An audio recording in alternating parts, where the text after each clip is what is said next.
भारत बांग्लादेश संबंधों में तनाव के बीच विदेश सचिव विक्रम मिश्री आज बांग्लादेश जाएंगे।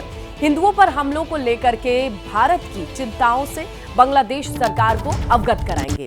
विदेश सचिव विक्रम मिश्री बांग्लादेश की अंतरिम सरकार के प्रमुख मोहम्मद यूनुस से भी मुलाकात कर सकते हैं। ये बात भी सामने आ रही है।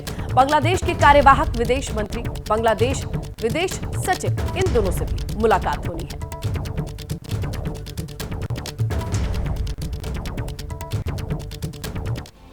बांग्लादेश में 4 महीने पहले हसीना सरकार गिरी, मोहम्मद यूनुस को कमान सौंपी गई, लेकिन इसका खामियाजा वहां के हिंदू समुदाय के लोगों को भुगतना पड़ रहा है। ढाका में हिंदुओं के खिलाफ माहौल है। उनकी चिंता में हिंदुओं पर अत्याचार के खिलाफ भारत में कई शहरों में लोग सड़क पर उतरे।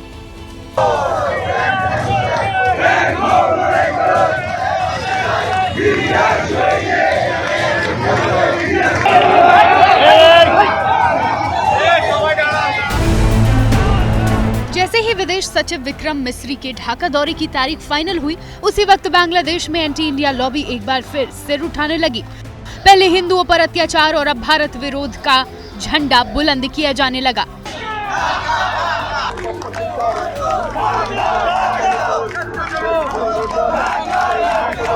खालिदा जिया की पार्टी के कार्यकर्ता सड़क पर उतरे। ढाका में भारतीय दूतावास का घेराव करने की योजना बनाई। एंटी इंडिया लॉबी ने लॉन्ग मार्च निकाला, भारतीय प्रोडक्ट के बहिष्कार का आह्वान किया और एक बार फिर भारत विरोधी बयानबाजी की गई।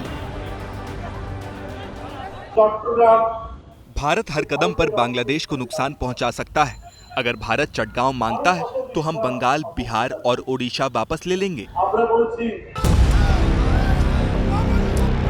खालिदा की पार्टी के नेता का बयान जैसे ही वायरल हुआ, भारत में इसी टोन पर जवाब दिया गया। दिल्ली के पास नोएडा, गाजियाबाद समेत दूसरे शहरों में बांग्लादेश में हिंदुओं पर अत्याचार का मुद्दा उठा, तो वहीं लखनऊ से लेकर कोलकाता तक भी बांग्लादेश में अल्पसंख्यकों की सुरक्षा को लेकर मार्च निकाला गया। हिंदुओं के सपोर्ट में रैली हुई, धरना दिया गया। कई नेताओं ने बांग्लादेश को इतिहास भी याद दिला दिया कि अगर ये स्थिति नहीं बदली तो पहले 1971 की तरह कोई कठोर निर्णय भारत को लेना पड़ेगा। बांग्लादेश की आज की जो अंतरिम जो सरकार है, इसके चलते बांग्लादेश में स्थिति अभी सामान्य नहीं हो पा रहे हैं। बांग्लादेश के हालात पर सरकार की भी नजर है। हाई लेवल टॉक्स और मीटिंग हो चुकी है। बॉर्डर को लेकर भी सिचुएशन रिव्यू की गई है। वैसे जिस दौरान भारत में बीएसएफ के 60वें स्थापना दिवस की परेड हो रही थी, उसी वक्त बांग्लादेश ने कहा कि अब विदेशी नागरिकों को वहां रहने के लिए जरूरी परमिट लेना होगा। इसके जवाब में गृह मंत्री ने कुछ बातें याद दिला दी। पूरी पाकिस्तान और बांग्लादेश की सीमा पर ये compressive integrated border management system को हम लागू करेंगे। ये बात जग जाहिर है कि बांग्लादेश में शेख हसीना की सरकार गिरने के बाद से भारत विरोधी भावनाएं हावी हुई हैं, लेकिन कूटनीतिक रास्ते खुले हुए हैं। यही वजह है कि विदेश सचिव भी ढाका दौरे पर भारत की चिंताओं को खुलकर अपने काउंटर पार्ट के सामने उठाने वाले हैं।